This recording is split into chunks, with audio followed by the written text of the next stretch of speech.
இயேசுவின் நாமத்தினாலே உங்களை யாவரை நான் வாழ்த்துகிறேன். இந்த நாளிலே நாம் பார்க்கக்கூடிய செய்தியுடைய தலைப்பு என்னவென்றால், நாம் பார்க்கும்போது ஏசாயால 40ஆம் அதிகாரம் 31ஆம் வசனம். இந்த மே மாதத்திலே கர்த்தர் நம்ம சபைக்கு கொடுக்கிற வாக்குத்தத்த செய்தி. நம்ம சபைக்கு மாத்திரமல்ல, இந்த யூடியூப் சேனல் மாதிரி பார்க்கிற உங்களுக்கும் இந்த வாக்குத்தத்த செய்தி ஆஸ்வதமா இருக்கும். கர்த்தர் நான் விசுவாசிக்கிறேன். ஏசாயா 40ஆம் அதிகாரம் 31ஆம் வசனம். பழைய ஏற்பாட்டிலே 845ஆம் பக்கம். சத்திய ஆவியானவர் சகல சத்துக்குள் நம்மளை போதித்து சகத்தில் நம்மளை வழி நடத்துவாராக. ஏசாயா 40ஆம் அதிகாரம் 31ஆம் வசனம். கர்த்தருக்கு காத்திருக்கவர்களோ புது பலன் அடைந்து கழுகளைப் போல செட்டைகள் அடித்து எழும்புவார்கள். அவர்கள் ஓடினாலும் இளைப்படையார்கள், நடந்தாலும் சோர்ந்து போவார்கள். எல்லாரும் நாமே சொல்லுவோமா? அல்லேலூயா. பாருங்க, ஆண்டவர் நமக்கு இந்த மாதத்தில் வாக்குத்தத்தம் கொடுக்கிறார். ஏசாயா 40ஆம் அதிகாரம் 31ஆம் வசனம். கர்த்தருக்கு காத்திருக்கவர்களோ நாம் புது பலன் அடைந்து கழுகளைப் போல செட்டைகளை அடைத்து எழும்புவோம். அது மாத்திரமல்ல, அவர்கள் ஓடினாலும் இளைப்படையார்கள், நடந்தாலும் சோர்ந்து போக மாட்டோம். ஒரு ஆமே சொல்லுவோமா? உச்சமாலே சொல்லுவோமா? இந்த வசனத்திலே 4 விதமான ஆசீர்வாதத்தை கர்த்தர் நமக்கு கொடுக்கிறார். ஒரே வசனத்துல 4 விதமான ஆசீர்வாதம் இருக்குது. அதை நம்ம பார்க்க போகிறோம். ஒன்று, அவர் சொல்றாரு, கர்த்தருக்கு காத்திருக்கிறவர்களோ. முதல் வார்த்தை என்னன்னா, கர்த்தருக்கு காத்திருக்கிறவர்கள். அதுதான் ரொம்ப ரொம்ப ரொம்ப மிகவும் முக்கியம். கர்த்தருக்கு நாம் காத்திருக்க வேண்டும். கர்த்தருக்கு நாம் காத்திருக்கும் போதுதான் கர்த்தருடைய ஆசீர்வாதத்தை நாம் பெற்றுக்கொள்ள முடியும். கர்த்தருடைய வார்த்தைக்கு, கர்த்தருடைய வாக்குத்தத்தங்களுக்கு அப்போஸ்தலர்ல 1ஆம் அதிகாரம் 5ஆம் வசனத்திலே இயேசப்பா சீசர்களை பார்த்து சொல்வார், பிதாவின் வாக்குத்தத்தம் நிறைவேற நீங்கள் காத்திருங்கள் என்று சொல்வார். அப்ப என்ன சொல்ல வர்றாருன்னா, தேவன் நமக்கு வாக்குத்தத்தம் கொடுத்திருப்பார். நம்ம ரட்சிக்கப்பட்டு பல மாதங்கள் பல வருஷங்கள் ஆயிருக்கும். நமக்குள்ள ஒரு கேள்வி வரும். என்ன கேள்வினா, தேவன் இந்த வார்த்தையை நமக்கு பைபிள் படிக்கும் போது கொடுத்தாரு, போதகர் பிரசங்கம் பண்ணும் போது இந்த வாக்குத்தத்தங்களை கொடுத்தாரு. இப்ப 2025 இல்லாம 2020 கொடுத்திருக்கலாம், 2018 கொடுத்திருக்கலாம், 2015 கொடுத்திருக்கலாம், 2012 கொடுத்திருக்கலாம், இல்ல 2001 கொடுத்திருக்கலாம். ஆண்டவர் இந்த வாக்குத்தத்தம் சொன்னாரு, அது நிறைவேறலையே. அது இல்ல. ஆனா ஆண்டவர் சொன்னாரு, பிதாவின் வாக்குத்தத்தம் உனக்கு 5 வருஷத்துக்கு முன்பதாக, 10 வருஷத்துக்கு முன்பதாக, 40 வருஷத்துக்கு முன்பதாக எப்போ உனக்கு வாக்குத்தத்தம் கொடுத்தாலோ அந்த வாக்குத்தத்தம் நிச்சயம் நிறைவேறும் என்று நாம் பொறுமையாக காத்திருக்க வேண்டும். ஒரு ஆமே சொல்லுவோமா? ஒரு அல்லே சொல்லுவோமா? அந்த பொறுமையா நாம காத்திருக்கும் போதுதான் தேவன் பண்ண வாக்குத்தத்தம் நம்ம வாழ்க்கையிலே நிறைவேறும். அதற்குள்ளாக நாம அவிசுவாசப்பட்டோமா அல்லது சந்தேகப்பட்டோம் என்றால் இது நிறைவேறாது என்று நம்ம வாயத்தை சொன்னா கர்த்தருடைய வார்த்தை நிறைவேறாது, கர்த்தருடைய வாக்குத்தத்தம் நிறைவேறாது, கர்த்தருடைய ஆசீர்வாதம் கிடைக்காது. எபிரேயர் 6ஆம் அதிகாரம் 13ஆம் வசனத்துல இருந்து 15ஆம் வசனம் வரைக்கும் நீங்க படிச்சு பாத்தீங்கன்னா, எபிரேயர் 6 13ஆம் வசனத்துல இருந்து 15 வரைக்கும் நீங்க படிச்சு பாத்தீங்கன்னா, தேவன் வாக்குத்தத்தம் பண்ணினாராம். தேவன் வாக்குத்தத்தம் பண்ணினார். அந்த வாக்குத்தத்தத்தை பெற்றுக்கொண்ட ஆபிரகாம், வேதம் சொல்லுகிறது, தேவனுடைய வாக்குத்தத்தங்களை பெற்றுக்கொண்ட ஆபிரகாம் பொறுமையாய் காத்திருந்து கர்த்தருடைய வாக்குத்தத்தங்களை பெற்றுக்கொண்டார். தேவன் ஆபிரகாம் அழைக்கும் போது அவருக்கு வயசு என்ன தெரியுமா? 75 வயசு. அவருக்கு வாக்குத்தத்தம் நிறைவேறும் போது வயசு என்ன தெரியுமா? வசனத்துல இருக்கிறது, எபிரேயர் 11 இருக்கிறது, 100 வயசு. அப்போ 75 இருந்து 100 வரைக்கும் பார்த்தா எத்தனை வருஷங்கள் ஆகுது? 25 வருஷம். 25 வருஷமாக ஆபிரகாம் என்ன பண்ணாரு? பொறுமையாய் காத்திருந்தார்.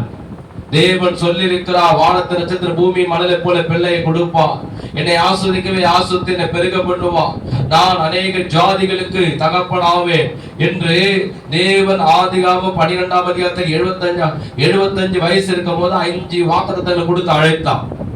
ஆனா அவருக்கு எப்ப நிறைவேறினது? 80 வயசுல நிறைவேறல, 5 வருஷம் கழிச்சு நிறைவேறல. 90 வயசுல 15 வருஷம் கழிஞ்ச உடனே அவருக்கு நிறைவேறல. 100 வயசு நிறைவேறிச்சா. அப்ப 25 வருஷமாக தேவன் ஆபிரகாமுக்கு தேவன் பண்ண வாக்குத்தத்தத்தை நிச்சயமா அவர் நிறைவேற்றுவார் என்று முழு நிச்சயமா நம்பி கர்த்தரை மகிமைப்படுத்தி விசுவாசத்திலே இருந்து பொறுமையாய் காத்திருந்தாராம். பசி இல்லாம இல்ல, பசி இருந்தது. வேதம் ஆதிகாமத்திலே 13ஆம் அதிகாரத்தில் படிச்சு பார்த்தா வேதம் சொல்லுகிறது, ஆபிரகாம் பரதேசியை போல இருந்தாராம். பரதேசி என்றால் சாப்பாட்டுக்கு வழி இல்லாத மனிதன், போடுற துணி கூட வழி இல்லாத மனிதன், படுக்க பாய் கூட இல்லாத மனிதன். அப்பதான் பார்த்து நான் சொல்லுவோம், இவன் ஒரு பரதேசி. ஆபிரகாமை குறித்து அப்படியே சொல்லுகிறது, அவன் ஆபிரகாம் பரதேசியை போல இருந்தான். ஆனால் ஆபிரகாமுக்குள்ள என்ன இருந்தது? தேவன் வாக்குத்தத்தம் பண்ணின நிச்சயம் எனக்கு நிறைவேற்றுவான், தேவன் சொன்னதை எனக்கு நிறைவேற்றுவான், தேவன் ஆணையிட்டதை எனக்கு நிறைவேற்றுவான், தேவன் செய்த உடன்படிக்கை நிறைவேற்றுவார் என்று எவ்வளவு நாட்கள், மாதங்கள், வருஷங்கள் போனாலும் அவர் பொறுமையாய் காத்திருந்து தேவன் பண்ண வாக்குத்தத்தங்களை அவர் பெற்றுக் கொண்டார் என்று எபிரேயர் 6ஆம் அதிகாரம் 13 15 வசனம் இருக்கிறது. 15 வசனம் மட்டும் படிங்கயா, 15 மட்டும் படிங்க. எபிரேயர் 6ஆம் அதிகாரம் 15 வசனம் மட்டும் படிங்க. எபிரேயர் 6ஆம் அதிகாரம் 15 வசனம் மட்டும் படிங்க. அந்தபடியே ஆபிரகாம் பொறுமையாய் காத்திருந்து தேவன் வாக்குத்தத்தம் பண்ணப்பட்டதை பெற்றுக் கொண்டார். கைக்கு தட்டி கர்த்தரை ஸ்தோத்திரம் பண்ணுவோமா? இதோ என்னோட மூல அறிவுல பிரசங்கம் பண்ணல, பைபிள் ஆதாரத்தோடு சொல்லுகிறேன். தேவன் வாக்குத்தத்தம் பண்ணப்பட்டதை பொறுமையாய் காத்திருந்து அவர் பெற்றுக்கொண்டார். இன்னைக்கு விசுவாசியுடைய வாழ்க்கையிலே, அநேகருடைய வாழ்க்கையிலே என்னதமா இல்ல, பொறுமைதான் கிடையாது. எவ்வளவு ஜெபிக்கிறேனே, ஆனா நிறைவேறலையே. சரி, உபவாசம் இருந்து ஜெபிக்கிறேனே, 7 நாள் இருந்து பாக்குறேன் நிறைவேறல, 21 நாள் இருந்து பாக்குறேன் நிறைவேறல. சரி, 40 நாள் இருந்து பார்க்கலாம், அப்பயும் நிறைவேறலையே. சொல்லி என்ன பண்றாங்க? சோர்ந்து போறாங்க, அவிசுவாசப்படுறாங்க, கர்த்தரை முறுமுறுக்கிறாங்க. சில பேர் பின் வாங்கிறாங்க, அதனால ஆலயத்து வருவது கிடையாது, அதெல்லாம் ஜெபிப்பது கிடையாது. இன்னைக்கு கர்த்தருக்காக ஊழியம் செய்வது. ஏன்னா தேவன் சொன்னது அவர் எனக்கு நிறைவேற்றியனே பொறுமையை இழந்துறாங்க. கவனிங்க, அந்த பொறுமையை இழக்கும் போதுதான் கர்த்தருடைய ஆசீர்வாதத்தை இழந்து போயிடுவாங்க. அதுக்குதான் நமக்கு முன்மாதிரி யார் என்றால் ஆபிரகாம். 25 வருஷங்களாக அவர் பொறுமையாய் காத்திருந்து தேவன் பண்ண வாக்குத்தத்தங்களை அவர் பெற்றுக்கொண்டாராம். மன உறுதி இருக்கணும், விசுவாசம் இருக்கணும், தைரியம் இருக்கணும். சூழ்நிலைகள் மாறினாலும், மனிதர்கள் மாறினாலும், வறுமைகள் மாறினாலும், பசி பட்டினி வந்தாலும், மனிதர்கள் நம்ம விட்டு விலகினாலும், என்ன சூழ்நிலை ஏற்பட்டாலும் தேவன் வாக்குத்தத்தம் பண்ணியதை எனக்கு நிச்சயம் நிறைவேற்றுவான். அவர் பொய் உரையாத தேவன், அவர் பொய் சொல்ல மனிதன் அல்ல, மனமாற மனபுத்தர் அல்ல, சொல்லி செய்யாமல் இருக்க மாட்டார் என்று என்னாகமம் 23ஆம் 23 இருக்கிறது. அப்போ என்ன பண்ண, நம்ம பொறுமையா இருக்கணும். நான் பண்ண ஜெபத்துக்கு கர்த்தர் பதில் கொடுப்பான், தேவன் சொன்ன வார்த்தையை நிச்சயம் நிறைவேற்றுவார் என்று விசுவாசத்துல பொறுமையா நம்ம இருக்க வேண்டும். இந்த வெயில் காலத்துல இந்த மர செடி கொடியான போய் பாத்தீங்கன்னா நிறைய பட்டர்ஃபிளை போகும். வெயில் காலத்துல பாத்தீங்கன்னா நிறைய மர செடி கொடியாண்ட பூங்காண்டெல்லாம் பார்த்தா நிறைய பட்டர்ஃபிளை போகும். அந்த பட்டர்ஃபிளை எல்லாம் பார்க்கும் போது அப்படியே அழகழகா இருக்கும். ஒன்று மஞ்சள் கலர்ல இருக்கும், ஒன்று ப்ளூ கலர்ல இருக்கும், ஒன்று கோல்டு கலர்ல இருக்கும், ஒன்று எல்லா கலரும் உள்ள ரெக்கைகள் இருக்கும். அதெல்லாம் பார்க்க எப்படி இருக்கும்? அழகா இருக்கும். நான் சில பேர் பார்ப்போம், நானும் பிடிப்பேன். சின்ன வயசுல போய் பிடிப்போம். கையில வருமா, கையில பிடிச்சி நம்ம தோல் மேல வச்சுக்கலாமா, இல்லை பாக்கெட்ல வச்சுக்கலாமா அப்படின்னு ஆசையா நான் பொண்ணு பிடிக்க போவோம். அது பறந்து போவோம், நானும் கீழே விழுந்துருவோம். எப்படின்னா நான் பொண்ணு பிடிக்க பார்ப்போம். ஆனா அந்த பட்டர்ஃபிளை இன்னைக்கு எல்லாரும் விரும்புறாங்க, எல்லாரும் லைக் பண்றாங்க. ஒரு சில பேர் வீட்டுல கூட அந்த பிளாஸ்டிக் மாரி கூட வச்சிருப்பாங்க, பார்த்துருப்பீங்க. பட்டர்ஃபிளை அந்த வண்ணத்து பூச்சின்னு சொல்லுவாங்க. ஆனா அந்த வண்ணத்து பூச்சி எப்படி அது அப்படி மாறுது தெரியுமா? முதல்ல அது ஒரு புழு. அந்த புழு என்ன பண்ணோம், ஒரு கம்பளி பூச்சி நீங்க பாத்தீங்கன்னா அருவருப்பா இருக்கும். அது அப்படியே நடந்து முன்னாடி வந்தாலும் கண்ணெடுத்து நம்ம நெசிக்கிடுவோம், இல்லைன்னா ஓரமா தூக்கி குப்பையில போட்டுருவோம். யாருக்குமே பிடிக்காது. கையில யாரும் எடுக்க மாட்டாங்க, தொடவும் மாட்டாங்க. கிட்ட எல்லாம் வீட்டுக்குள்ள வந்தாலும் நெசிக்கி போட்டுருவாங்க, விரும்ப மாட்டேன். ஏன்னா அதை பார்க்க அருவருப்பா இருக்கும். அந்த கம்பளி பூச்சி என்ன பண்ணுமா, ஒரு நேரத்துல வீட்டிலேயோ மூலையில போயிட்டு ஒரு மூலையில போயிட்டு தன் வாயில வர எச்சையினால அப்படியே தன் கூட்டை கட்டணும். கூட்டை கட்டிக்கிட்டு அந்த கூட்டு உள்ளே, அந்த கூட்டு பார்த்தீங்கன்னா வெள்ளையா தெரியும் உங்களுக்கு, வெள்ளையா இருக்கும், அப்படியே தடியா இருக்கும். அதுக்கு வாசல்காரெல்லாம் இல்லை, வெளியே போறதுக்கோ வரதுக்கெல்லாம் கிடையாது, ஒரு சின்ன ஓட்டை கூட கிடையாது. நான் பார்த்துருக்கேன். அது உள்ள என்ன பண்ணுமோ, அந்த புழு பல நாட்கள் பல மாதங்கள் உள்ளே இருக்கும், உள்ளே இருக்கும். நான் நிறைய முறை பார்த்துருக்கிறேன். அது வெளியே போறதுக்கு உள்ள போது ஓட்டை கூட கிடையாது, அப்படியே வெள்ளையா கூட கட்டி இருக்கும் பாருங்க, சவுத்து ஓரத்தில் கட்டி இருக்கும், அது உள்ளே இருக்கும். அப்புறம் யோசனை பண்ணி பாருங்க, எந்த ஒரு பூச்சிக்கும் எந்த ஒரு பறவைக்கும் தண்ணி தாகம் எடுக்கும், எடுக்குமா எடுக்காதா? அப்புறம் தண்ணி தாகத்தை நம்ம என்ன பண்ணுவோம், வீட்டுக்கு போய் குடிப்போம், இல்லை வெளியே போய் குடிப்போம். இது உள்ளே இருக்கும். எந்த ஒரு பூச்சிக்கும் பறவைக்கும் எதுவா இருந்தாலும் சரி, எறும்பு கூட அவர் மேஞ்சினே போறாரு, ஏதாவது ஒண்ணு கிடைக்குமா கூண்டுக்குள்ள கொண்டு வரலாம்னு மேஞ்சிட்டு போவாரு, பசின்னு ஒண்ணு. ஆனா அதை பார்க்க எத்தோடு இருப்பார், சின்னதா இருப்பார், கடுக்குமே இருக்கு. ஆனா அவரு கூட பசி, அவர் வயிறு கூட எங்க இருக்குன்னு தெரியாது. ஆனா என்ன பண்ணுவாரு, இனிப்ப தேடி போவாரு, எல்லாவது கிடைக்குமாங்க. அப்ப எல்லா பூச்சிகளுக்கு என்ன இருக்குது, பசின்னு கொடுக்குது. ஆனா இந்த பூச்சிக்கு பசி எடுத்தாலும் அது தன் கூண்டுக்குள்ளேயே இருக்குது. ஒரு நாள் இல்ல, பல நாட்கள் உள்ள இருக்கும்.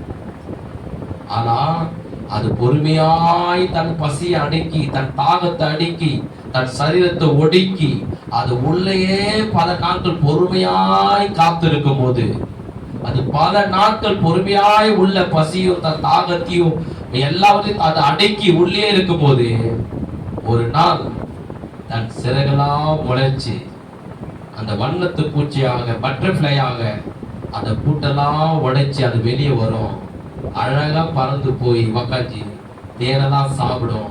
அதை வெறுக்கிற மனிதன், சி அப்படின்னு சொல்ற மனுஷெல்லாம், ஐ இவ்வளவு அழகா இருக்குது, நம்ம கையில பிடிக்கலாமா அப்படின்னு நினைப்பான்.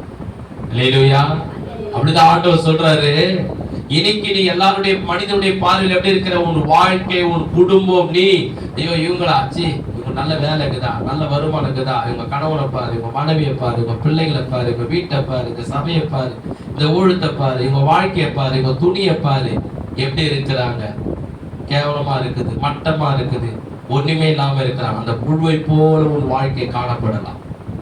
ஆனா அந்த புழு எப்படி தன் கூட்டுக்குள்ளே பசிய தன் தாகத்தை அடக்கி கொண்டு ஒடுக்கி கொண்டு காத்திருக்கிறதோ, அதே போன்று நம்ம ஆலயத்துல வந்து உட்கார்ந்து அவரை துதித்து ஆராதித்து ஜெபித்து வீட்டிலேயே ஜெபம் பண்ணி பைபிளை படிச்சு அவருக்காக நீ எல்லா உபத்திரங்களையும் நிந்தையும் அவமானத்தையும் அநேக ஜனங்கள் பேசினாலும், உன்னை நிந்தித்தாலும், உன்னை தூசித்தாலும், உன்னை அற்பமா பேசினாலும், உன் சொந்த பந்தங்களே உன்னை நிந்தித்தாலும், அந்த புழு போல நீ சகித்து கொண்டு இருக்கும் போது எப்படி ஒரு நாள் கர்த்தர் அந்த பட்டர்ஃப்ளையாக உடைச்சு வெளியே கொண்டு வராரோ, அதே போல உன் வாழ்க்கைய அநேகருக்கு ஆசுதமாக, அநேகருக்கு நன்மை செய்கிற ஒரு வாழ்க்கையாக, அநேகர் உன்னை விரும்புகிற வண்ணமாக கர்த்தர் நம்ம வாழ்க்கையை மாற்றுவார். அல்லேலூயா, அல்லேலூயா, அல்லேலூயா.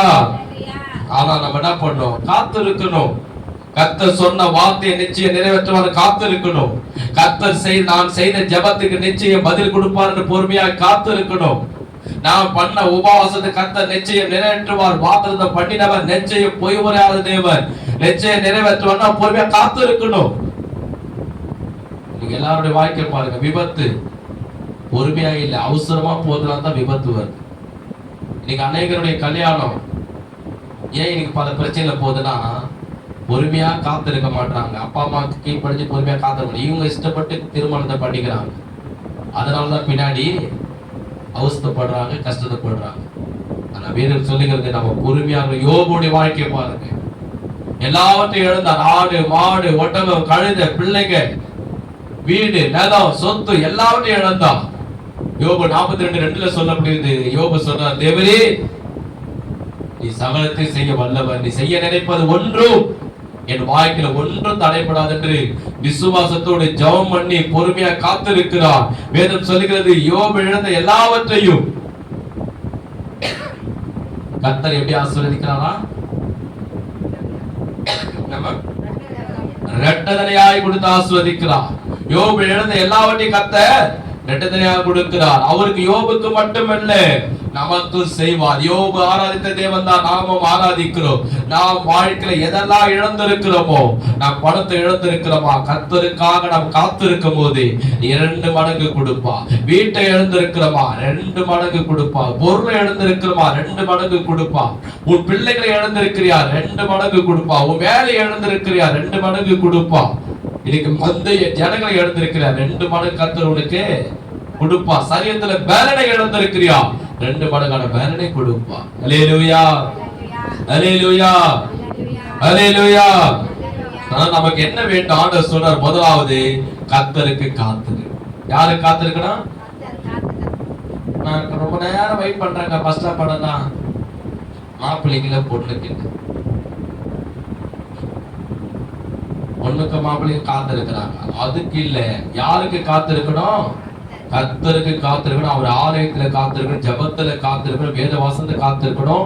கர்த்தர் சொன்ன வார்த்தை நிறைவேறும் அளவு நம்ம காத்திருக்கணும். பண்ண ஜெபம் நிச்சயம் நிறைவேறும் சொல்லி நான் பொறுமையாய் காத்திருக்கணும். அவர் வாக்குத்தத்தம் பண்ணியதை நிச்சயம் நிறைவேற்றுவார். முதலாவது. இரண்டாவது அவர் சொன்னாரு, கர்த்தருக்கு காத்திருக்கிறோம்.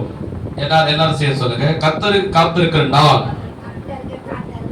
சத்தமா சொல்லுங்க. கர்த்தருக்கு காத்திருக்கிற நாள் புது பலன் அடைந்து சொல்லுங்க. புது பலன் அடைந்து சொல்லுங்க. புது பலன் அடைந்து. இரண்டாவது ஆசீர்வாதம் என்ன கொடுக்கிறார் கர்த்தரே? அவர் சொல்றாரு, உனக்கு புது பலன் தருவேன். ஒரு ஆமென் சத்தம் காணும். உனக்கு என்ன கொடுப்பா? அவர் சொல்றாரு, எனக்கு நீ காத்திருந்து, நான் கர்த்தருக்கு மட்டும் நம்ம காத்திருந்தா, இரண்டாவது கர்த்தர் நமக்கு என்ன கொடுப்பாரா? ஒரு புது பலன், நியூ ஸ்ட்ரென்த், புதிய பலனை கர்த்தர் நமக்கு கொடுப்பாராம். அதுதான் அவர் சொல்வாரு.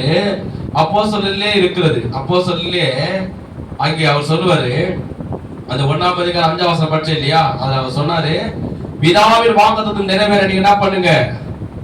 காத்திருங்கன்னு சொன்னாரு. இரண்டாவது அதுல பாத்தீங்கன்னா, அப்போஸ்தலர் அதிலே 1:8 நீங்க பாத்தீங்கன்னா அவர் சொல்வாரு, நீங்கள் யூதேயாவிலும் சமரியாவிலும் உலகமெங்கும் சாட்சியா இருக்க பரிசுத்த ஆவியை நீங்கள் பெற்றுக்கொள்ள, தேவன் வாக்குத்தத்தம் பண்ணின பரிசுத்த ஆவியை நீங்கள் பெற்றுக்கொள்ள எருசலேமிலே காத்திருங்கள் சொல்வார். எருசலேமிலே காத்திருங்கள் சொல்வார். ஆனா இந்த பரிசுத்த ஆவியானவரை இவர்கள் பெறுவதற்கு முன்பதாக 12 அப்போஸ்தலர்கள் பரிசுத்த ஆவியின் பலனை பெறுவதற்கு முன்பதாக இவங்க வாழ்க்கை எப்படி இருந்தது தெரியுமா? துர்க்கமா சொல்ற பாருங்க. ஏசப்பா கூட 12 சீசன் இருந்தாங்க, 3 வருஷம் கூட இருந்தாங்க. பரிசுத்த ஆவியை பெறுவதற்கு முன்னாடி, அந்த பலனை பெறுவதற்கு முன்னாடி ஏசப்பாவை கெத்சமனே தோட்டத்துல பிடிக்கிறாங்க. ரோம போர்ச்சவன் பிடிக்கிறான். நீ தானே இயேசு, உன்னை சிறை பண்ண போறோம் பிடிச்சாங்க. உடனே 12 சீசர்களும் நம்ம வார்த்தையில சொன்னோம்னா துணிய காணும் துண்ட காணும்னு ஒரே ஓட்டமா ஓட்டினாங்க. ஏன்னா அவ்வளவு பயம். பிடிச்சா வாரினால பிச்சு எடுத்துருவான். ரோமம் அதிக சட்டத்திட்டம் அவங்களுக்கு தெரியும், தண்டனை தெரியும். பயந்து ஒரே ஓட்டமா ஓட்டம். இப்ப பாருங்க, ஒரு சீட் ஆட்டிக்கிறாங்க. போலீஸ்காரன் வந்து ஒரு காவல்துறை வந்து ஒத்தரை பிடிச்சா வச்சுக்க, ஒத்தரை பிடிச்சா மக்காண்டி விளாடுறோம் 10 பேரு, மொத்தம் 9 பேரை நான் பண்ணுவான். எப்பா பணமா வேணாம், சீட்டை வேணாம், எதுவும் வேணாம், துணி கூட வேணாம், அவன் விட்டு கண்ணு ஓடுவாங்க. ஏன்னா நம்மளே பிடிச்சி கொண்டு போய் ஜெயில முட்டிக்கு முட்டி தட்டுவாங்க. பயம் வந்து 12 பேரும் ஒரே ஓட்டமா விட்டாங்க. அப்ப ஏசப்பா கொண்டு போய் அங்க முதல்ல பாருங்க எவ்வளவு பயம் பாருங்க 12 பேருக்கு. ரெண்டாவது சீசர்கள் வந்து அங்க வந்து ஏசப்பாவை 3 இடத்துல விசாரணைக்கு கொண்டு போறாங்க. காய்பாய் கிட்ட, ஏரோது கிட்ட, பிலாத்து கிட்ட. அவங்க 3 பேரும் ஒரே இடத்துல இல்ல, வெவ்வேறு இடத்துல இருக்கிறாங்க. வெவ்வேறு இடத்துல கொண்டு போறாங்க இயேசுவை நாளை விசாரிக்க. இப்ப எப்படி ஜெயில் இருக்கு, கோயிலேரி ஜெயில் இருக்கு, வேலூர் ஜெயில் இருக்கு, சென்ட்ரல் ஜெயில் இருக்கு, இப்படி ஒவ்வொரு இடங்கள் இருக்கு இல்லையா? இது போல ஒவ்வொரு இடத்துக்கு ஏசப்பா பண்ண நாளை விசாரி கொண்டு போறாங்க. அந்த இடத்துல நம்ம பேதர் பின்னாடியே போறாரு. ஐயோ ஏசப்பா பாவி பசங்க பிடிச்சிடானுங்களே, சாவடிக்க போறானுங்களா, என்ன பண்ண போறான்னு தெரியலையே சொல்லி பேதர் நம்ம பின்னாடியே போறாரு.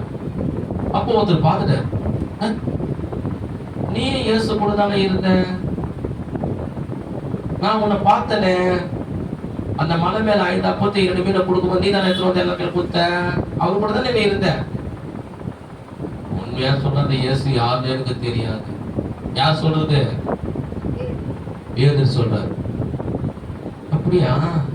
நீ என்ன மாரி யாரையோ பார்த்து இருப்ப, அதனால என்ன மாரி ஒரு முகம் தெரியுது. சரி சரி அப்படின்னு இன்னொரு இடத்துக்கு ஏசப்பா கொண்டு போறாங்க. இவருக்குள்ள என்ன, ஐயோ இங்க கொண்டு போய் இயேசு என்ன பண்ண போறாங்களோ அப்படின்னு அவர் பின்னாடி என்ன பண்றாரு, அவர் பின்னாடியே போறாரு. அங்கே ஒரு பெண்ணு பாத்திச்சு. இல்லையே, ஆனா ஒரு கல்யாணத்துல இயேசு தண்ணீர தாசனை மாற்றி கொடுக்கும் போது நீ தானே கூட இருந்து சக்குல மொண்டு குத்த, அவர் கூட தானே இருந்த. சொன்னாரா, நீ வேற அந்த இயேசுவ வேதத்தை சொல்லக்கூடாது. அவர் சபிச்சான். யார் சபிச்சது? அங்க இருக்க சாதாரண ஆள் இல்ல, ரோம பட்சம் இல்ல, பேதுரு சபிச்சான். ஏன்னா அவ்வளவு பயம். சபிச்சுட்டானா, ஓஹோ இவங்க ஆள் இல்ல போல, இவர் நினைக்கிற, இவர் நேசிக்கிற ஆள் இல்ல, இவர் யாரையும் வெறுக்கிறார், அதனால இவர் சபிக்கிறார். ஏன்னா வெறுக்கிறவங்க தான் என்ன பண்ணுவாங்க, சபிப்பாங்க. நேசிக்கிறவங்கள சபிக்க மாட்டாங்க. இவர் சபிக்கிறவங்க இவர் வெறுக்கிறாரு, அவர் கூட இல்லைன்னு நம்புவதுக்காக சபிப்பாரு இயேசுவை. முதல்ல என்ன பண்ணாரு, மறுதளிச்சிட்டாரு. ரெண்டாவது என்ன பண்ணாரு, சபிச்சிட்டாரு. மூணாவது முன்னாள் இடத்துக்கு கொண்டு போவாங்க. லாஸ்ட் கொண்டு போகும்போது அங்கேயும் ஒருத்தன் பார்த்துருவான். இல்லையே, நான் உன்னை பார்த்தனே அந்த கடற்கரை ஓரத்துல நீ படகு வச்சிருக்கும் போது இயேசு கூட இருந்தாரு, நீ கூட இருந்தியே, நான் உன்னை பார்த்தனே அப்படின்னும் போது அவர் சொல்றாரு, உன் தலை மேல சத்தியமா சொல்றேன், இந்த இயேசு யாருன்னு எனக்கு தெரியாது. யார் சொல்றது? பேதுரு. 12 சீசன்ல 3 வருஷமா கூட இருந்தவர், அற்புதத்துல கண்டவர், மறுதளித்தாரு. ரெண்டாவது சபித்தாரு. மூணாவது சத்தியமாட்டி சொல்றாரு. சத்தியம் பண்ண மாட்டாங்க. ஒரு காரியம் உறுதி அப்படின்னு உண்மையா நீ சொல்லு, அப்பதான் நம்மள சத்தியம் பண்ணுவாங்க. என் தலைமையில அச்சு சொல்லு அப்படின்னுவாங்க. அவங்க என்ன பண்ணா, உன் தலைமையில சத்தியமா சொல்றோம், ஏன்னா நீ தானே சாக போற, நீங்க என்ன சொல்றோம், உன் தலைமையில அச்சு சொல்லணும். ஆனா இவங்க நான் கேட்கறது, என் தலைமையில அச்சு சொல்லு அப்படின்னுவாங்க. உன் தலைமையில சத்தியமா சொல்றேன்னு பொய்ய சொல்லுவாங்க. என்ன சொல்றாரு, உன் சத்தியமா சொல்ற அப்படின்னு. அப்போ 3 காரியம் சொல்றாரு. 1 இயேசுவை மறுதலிக்கிறாரு, 2 இயேசுவை சபிக்கிறாரு, 3வது சத்தியம் பண்றாரு. யாரு? பேதுரு, இயேசு கூட. 3வது தோமா. இவர் என்ன பண்ணாரு தெரியுமா, இவர் மரிச்சு உயிர்த்தெழுந்த உடனே மகதலேனா மரியாள் சொல்றாங்க, இந்த இயேசு உயிர்த்தெழுந்துட்டாரு, நான் கண்ணால பார்த்தேன், அவர் உயிர்த்தெழுந்துட்டாரு, நான் கண்ணால பார்த்தேன் அப்படின்றாங்க மகதலேனா மரியாள். தோமா என்ன சொன்னாரு, நீ ஏதோ ஒரு ஆவியை பார்த்திருப்ப, இல்ல ஏதோ ஒரு சொப்பனம் பார்த்திருப்ப, தரிசனம் பார்த்திருப்ப, இல்ல உனக்கு அதே ஞாபகத்துல இருக்கிறல, நீ இயேசு இயேசு இயேசு இயேசு இயேசு இயேசு இயேசு ஒரே ஞாபகமா இருக்க, அந்த ஞாபகம் ஒன்று வந்துருக்கும். உண்மையா சொல்ற தோமா, நான் பார்த்தேன், பிரம்மையா இருக்கும், நான் கடல்ல போய் பார்த்தேன், அவருடைய ஆவி வந்திருக்காத நீ பார்த்திருக்க. ஏன் தோமா நீ இதை சொன்னா நம்ப மாட்டேன்? அப்படி நீ சொல்றது உண்மையா இருந்தா அவர் வரணும், அவர் சரீரத்தை விழாவில உள்ள விரல போட்டு நான் பார்ப்பேன், விரல உள்ள போட்டு ரத்தத்தெல்லாம் நான் பார்ப்பேன், கையில ஆணி அடிச்சாங்களா அந்த கையை உள்ள விட்டு என்ன ரத்தத்தெல்லாம் நான் பார்ப்பேன். நீ ஏதோ ஆவியை பார்த்துருக்க, அவர் தோலை சரீரத்தெல்லாம் ஆணினால, ஈட்டினால, முள்ளினால, வாரினால உரிச்சிட்டாங்க, நான் கையை போட்டு பார்ப்பேன், அப்பதான் நம்புவேன் அப்படின்னு. யார் சொன்னது? யார் சொன்னது? தோமா. ஆனா ஏசப்பா நிறைய முறை சொல்ற, நான் மரிப்பேன், உயிர்த்தெழுவேன், திரும்ப நான் வருவேன் அநேக முறை சீசன் சொன்னாரு. ஆனா கடுகளு கூட 0% கூட தோமாக்கு ஏசப்பா உயிர்த்தெழுந்தா நம்பிக்கை இல்லை. ஆனா அப்போஸ்தலர் 1ஆம் அதிகாரம் 8ஆம் வசனத்திலே இவர்கள் எருசலேமிலே கூடி இருக்கும் போது பரிசுத்தாவினால் நிரப்பப்பட்ட உடனே, பரிசுத்தாவினாலே இந்த 12 அப்போஸ்தலர்கள் நிரப்பப்பட்ட உடனே அவர்களுக்கு என்ன வந்ததுதான் வேதம் சொல்கிறது, அவர்கள் பலன் அடைந்தார்கள். எதில் பலன் அடைந்தார்கள்? பரிசுத்தாவினாலே. நாமும் நமக்கு ஒரு பலன் வேண்டும். என்ன பலன் வேணும்? பரிசுத்தாவியுடைய பலன் வேண்டும். ஞாயிற்றுக்கிழமை ஆன உடனே வீட்டுல சொல்லுவாங்க, என்னங்க திங்கட்கிழமை வந்து சனிக்கிழமைக்கு சாம்பார், சட்னி, சாம்பார், ரசம், கார குழம்பு, இந்த குழம்பு அந்த குழம்பு. இன்னைக்கு ஞாயிற்றுக்கிழமை ஒரு சிக்கனு, ஒரு மட்டனு, ஒரு பீஃபு சாப்பிட்டு தெம்பா இருக்க தேவையில்லையா? ஆனா அது ஞாயிற்றுக்கிழமை மட்டும்தான் கறியை மீனை சாப்பிட்டு தெம்பா இருப்பேன். திங்கக்காக பாருங்க. ஆனா ஆண்டவர் சொல்றாரு அவளுக்கு பலன் வாழ்நாள் முழுதும் வேணும். என்ன பலன் வேணும்னா பசுத்தாவியோட பலனை கொடுத்தான். அந்த பசுத்தாவின் அப்போஸ்தலர் 1:8 பசுத்தாவின் பலனை அவர்கள் பெற்றுக்கொண்ட உடனே அவர்கள் பசுத்தாவினால பலன் அடைந்து தேவன் எவ்வளவு நல்லவர் பாருங்க. அவர்கிட்ட இருக்கிற நல்ல ஈவுகளிலே சிறந்த நன்மைகளில் 2 நன்மைகள் சிறந்தது இருக்குது. அவர்கிட்ட நிறைய இருக்கு. அது சிறந்தது 2. ஒண்ணு அவருடைய குமாரன் ஏசப்பா, அவரை சிலுவையில கொடுத்தான். இரண்டாவது தேவன்கிட்ட இருக்கக்கூடிய சிறந்த நன்மை, நமக்கு சிறந்த ஆசீர்வாதம் எதுனா பரிசுத்த ஆவியானவர். ரட்சிக்கப்பட்ட உடனே தம்முடைய சீசர்களுக்கு என்ன கொடுக்கிறாரு? தம்முடைய ஆவியை பரிசுத்தாவின் பலனை அவர்களுக்கு கொடுக்கிறார். ஒரு ஆமென் சொல்லுவோமா? அல்லேலூயா. இந்த பரிசுத்தாவியை பெற்றுக்கொண்ட உடனே நீங்கள் அப்போஸ்தலர் 3ஆம் அதிகாரத்துல படிச்சு பாத்தீங்கன்னா, வாசிக்காதீங்க, என்ன கவனிங்க. தோமா போறாரு. தோமா பேதுரு யோவான போறாங்க. 40 வருஷமா நடக்க முடியாத முடவனை இயேசுவின் நாமத்துல எழுந்து நடன்னு சொல்றாரு. போய் இயேசுவை குறித்து பிரசங்கம் பண்றாரு. எங்க எந்த ரோம போற்றவன் பிடிச்சானோ அடிச்சானோ அவன் கிட்ட போய் ஒரு மறுதளிச்சாரு, சத்தியம் பண்ணாரு, சபிச்சாரோ அவங்க மத்தியிலே பிரசங்கம் பண்றாரு. நீங்கள் சிலுவையிலே கொன்று ஆணி அடித்து ரத்த சிந்து மரிக்க வச்ச அந்த தேவனுடைய குமாரன், அவர் உங்கள் பாவங்களுக்காக ரத்த சிந்து மரித்தார், 3ஆம் நாள் உயிர்த்தெழுந்தார், இன்னைக்கு இயேசு கிறிஸ்து வரப்போகிறார், நீங்கள் மனம் திரும்பி அவர் ஏற்றுக்கொண்டால் நீங்கள் ரட்சிக்கப்படுவீர்கள், மனம் திரும்பாத பட்சத்திலே நீங்கள் நரகத்திலே தள்ளப்படுவீர்கள் என்று பேதுரு பிரசங்கம் பண்றாரு. யாரு? யார் மத்தியில பண்றாரு? குடிகார மத்தியில இல்ல, ஏதோ ஒரு கிராமத்துல இல்ல. எந்த மனிதர்கள் இயேசுவை காட்டி கொடுத்தார்களோ அந்த இஸ்ரவேலர்கள் மத்தியிலேயோ அந்த ரோம போற்றர்கள் மத்தியிலே பிரசங்கம் பண்றாரு தைரியமா. வேதம் சொல்லுகிறது, இந்த பேதுருடைய பிரசங்கத்தின் மூலமாக 3000 ஜனங்கள் ரட்சிக்கப்படுறாங்க. ஆமென் சொல்லுவோமா? 5000 பேர் ரட்சிக்கப்படுறாங்க, 6000 பேர் ரட்சிக்கப்படுறாங்க. ரோம போற்றர்கள் வந்து என்ன கேள்வி கேட்டா தெரியுமா? பேதுரு பார்த்து, இந்த இயேசுவை குறிச்சு நீ பிரசங்கம் பண்ணினா உன்னை சிறையில போட்டு நாங்க கொலை செய்வோம். அதுக்கு பேதுரு சொன்ன வார்த்தை என்ன தெரியுமா? இனிமே நான் பண்ணவே மாட்டேங்க அப்படின்னு ஓடி இல்லை. அவர் சொன்னாரு, தேவனுக்கு கீழ்ப்படுகிறதா இல்ல உனக்கு கீழ்ப்படுறதான்னு கேட்டார். ஆண்டவர் எங்களுக்கு சொன்னாரு, உலகம் முழுவதும் போய் சர்வஸ்திக சுவிசேஷத்தை பிரசங்கம் பண்ணு சொன்னாரு. அவருக்கு கீழ்ப்படிதா, நீ பிரசங்கம் பண்ண கூடாதுன்னு சொல்ற, உனக்கு கீழ்ப்படுதான்னு கேட்டாரு. அவன் சொன்னான், நீ பேசுனா உன்னை ஜெயில போட்டு உன்னை கொலை செய்வேன், என்ன கொலை செய்தாலும் பரவாயில்ல, நான் இயேசு குறிச்சு பிரசங்கம் பண்ணுவேன். பேதுரு பிரசங்கம் பண்ணாரு. அவர் ரத்த சாட்சியா மரிச்சார். எப்படி மரிச்சார் தெரியுமா? சிலுவையிலே தலைகீழாக ரத்த சாட்சியா மரிச்சார். கையை தட்டி கர்த்தரை மகிமைப்படுத்துவோமா? இந்த பசுத்தாவின் பலனை பெற்றுக்கொண்ட 2வது நபரை சொன்ன யார் தெரியுமா? ஞாபகம் இருக்கா? தோமா. என்ன சொன்னார் அவரு? நான் ஒரு காயத்தை வரல உள்ள விட்டு பார்த்தாதான் நம்புவேன், கையில உள்ள விரல விட்டு பார்த்தாதான் நம்புவேன், இல்லைன்னா நம்ப மாட்டேன், அது ஒரு ஆவி அப்படின்னு 12 சீசன் ஒருவராக தோமா 3 வருஷம் இருந்தவர். அவர் பரிசுத்தாவியை பெற்றுக்கொண்டு எவ்வளோ மில்லியன் கணக்கு தூரத்தில் இருக்கிற இஸ்ரேல் நாட்டில இருந்து, அந்த காலத்துல பாத்தீங்கன்னா ட்ரெயின் கிடையாது, பிளைட் கிடையாது, பஸ் கிடையாது, எதுவும் கிடையாது.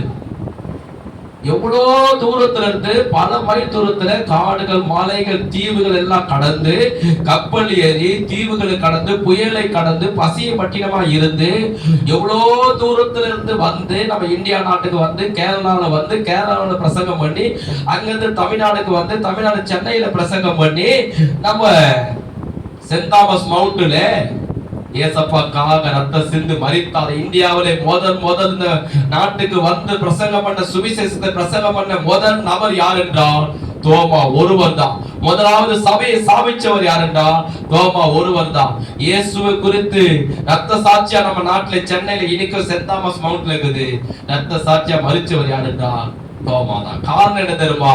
அவர் அந்த நாளில் பெற்றுக்கொண்ட பரிசுத்தாவின் மேல. ஒரு ஆமென் சொல்லுவோமா? கைகளை தட்டி கர்த்தரை மகிமைப்படுத்துவோமா உற்சாகமாக? அதுக்குதான் ஆண்டவர் சொல்றாரு, இந்த பூமியில நல்லா கவனிங்க, நமக்கு என்ன வேணும்ன்றா பரிசுத்தாவின் பலன் வேண்டும்.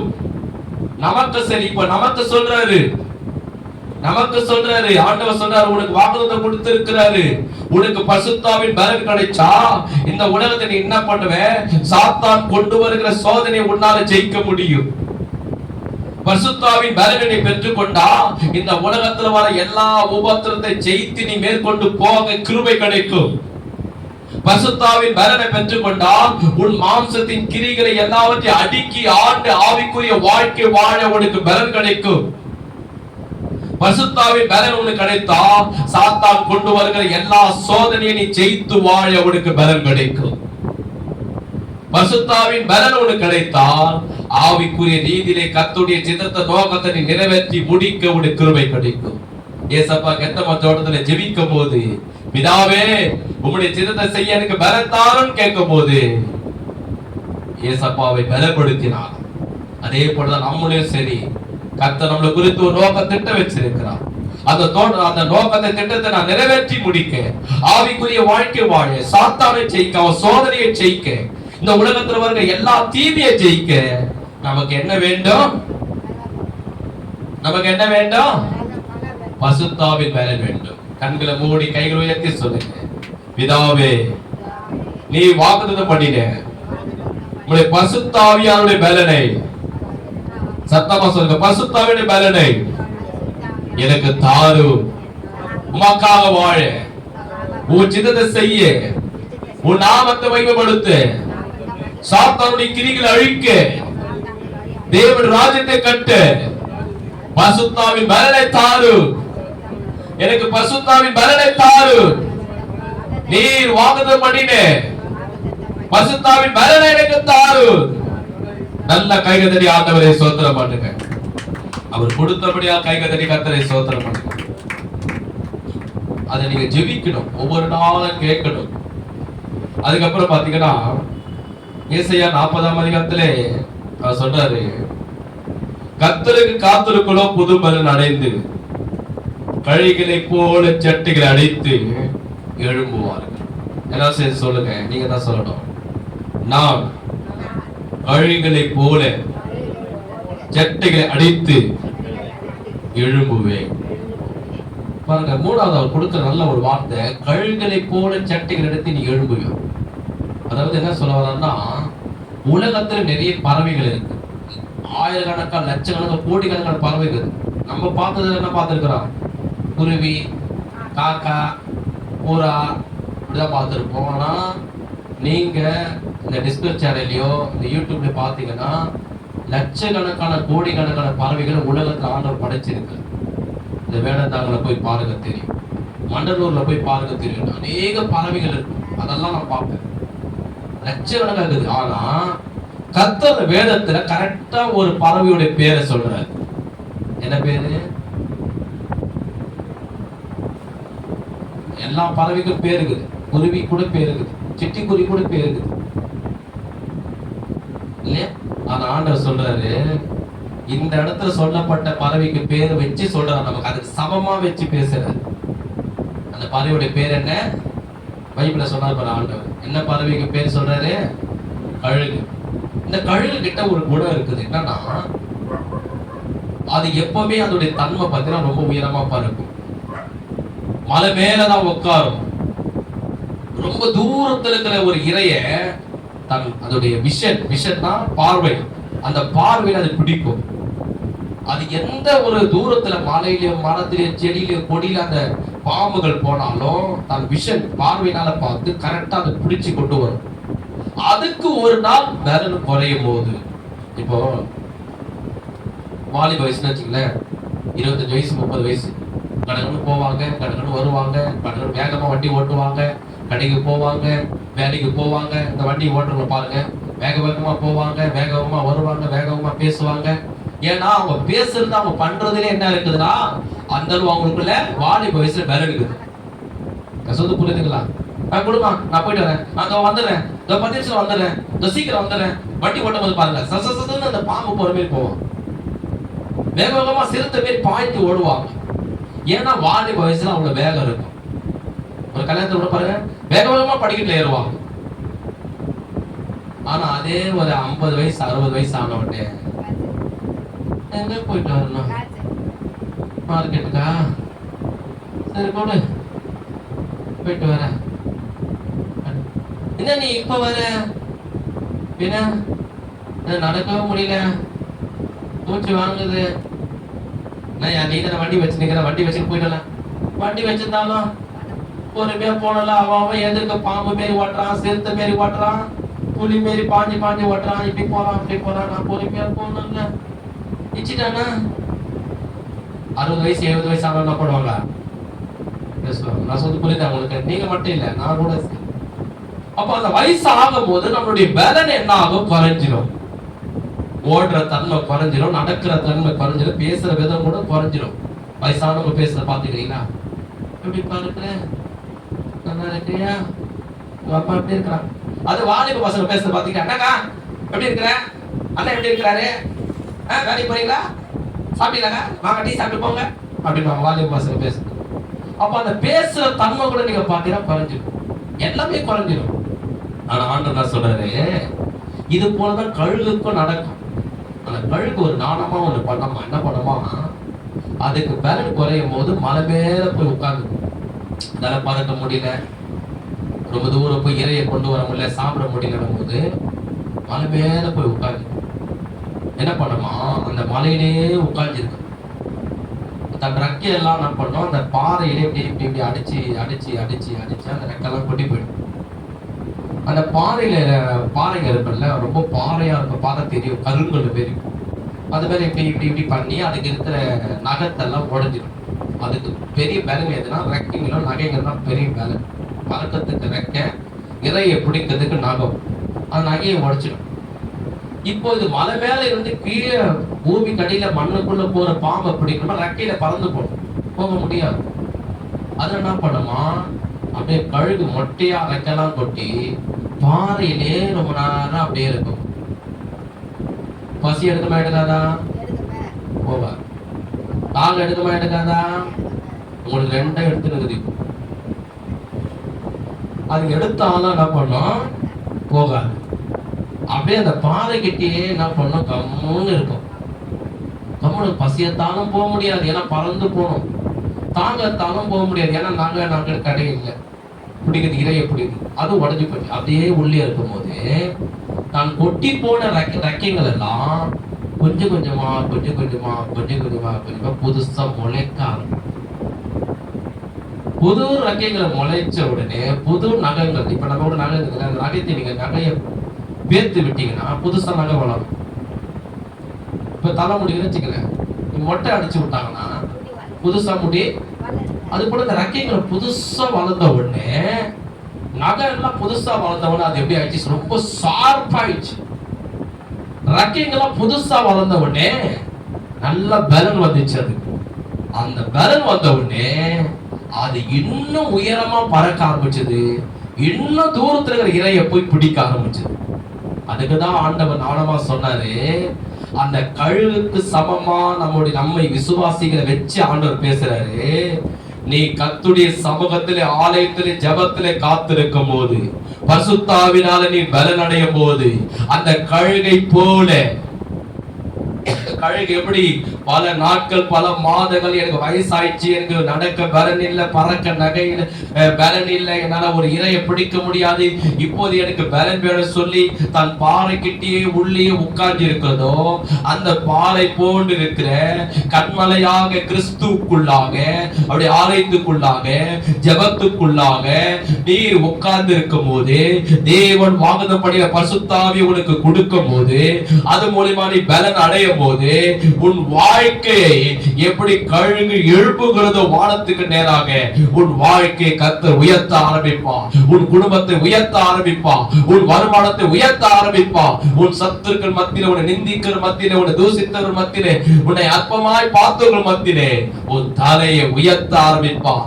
அதுதான் ஆண்டவர் சொல்றாரு, கர்த்தருக்கு காத்திருக்கவனோ புது பலன் அடைந்து தன் கழுகை போல சட்டைகள் அடைத்து நாம் எழும்புவோம். சொல்லுவோமா, நான் எழும்புவேன், என் வாழ்க்கை எழும்பும், என் குடும்பம் எழும்பும், இந்த சபை எழும்போ, இந்த ஊழியம் எழும்போ. கைக தட்டி கர்த்தரை ஸ்தோத்திரம் பண்ணுங்க. அதான் கடைசியா சொல்றாரு, அவர்கள் ஓடினாலும் நானாவது ஆசீர்வாதம் இடைப்படியா நடந்தாலும். நான் சொன்னேன் இல்லையா, வயசாயிடுச்சுன்னா பண்ணுவாங்க, ரொம்ப தூரம் நடக்க முடியாது, ரொம்ப தூரம் ஓட முடியாது. வாலிபசங்க நல்லா ஓடிடுவாங்க, பண்ணிடுவாங்க. ஆனா வயசானவங்க முடியாது. ஆண்டவர் சொல்றாரு, உனக்கு வயசானாலும், ஏசாயா 46ஆம் அதிகாரம் 3ல இருந்து 5 வரைக்கும் இதை வாசித்து நான் முடிச்சிடுறேன். ஏசாயா 46 கடைசி வார்த்தை பாருங்க. நீங்க ஒரு வசனத்தை அது பாருங்க. வயசானவங்களுக்கு ஆண்டவர் சொல்றாரு. நம்ம மனசு நான் நினைச்சுக்கிறோம், பழைய ஏற்பாடு 853ஆம் பக்கம் வாசித்து நான் முடிக்கிறேன். நமக்கு வயசாயிடுச்சுங்க, நமக்கு கால் வலிக்குது, முட்டி வலிக்குது, இடுப்பு வலி இருக்குது, நம்மளால முன்னாடி பேர் ஓட முடியல, ஓடியாட முடியல. முன்னாடிலாம் 10 வேலையை செய்வேன், இப்ப என்னுடைய வேலையே செய்ய முடியல அப்படின்னு ஒரு கஷ்டத்துல நம்ம இருக்கலாம்.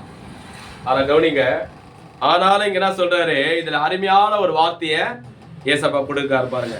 ஏசாயா 46ஆம் அதிகாரம் 3ஆம் வசனத்திலிருந்து பாருங்க. ஆண்டவர் சொல்றாரு, யாக்கோபின் சந்ததியாரே, இஸ்ரவேல் சந்ததி மீதியாகிய சகல ஜனங்களே, எனக்கு செவி கொடுங்க. ஆண்டவர் பேசுறாரு.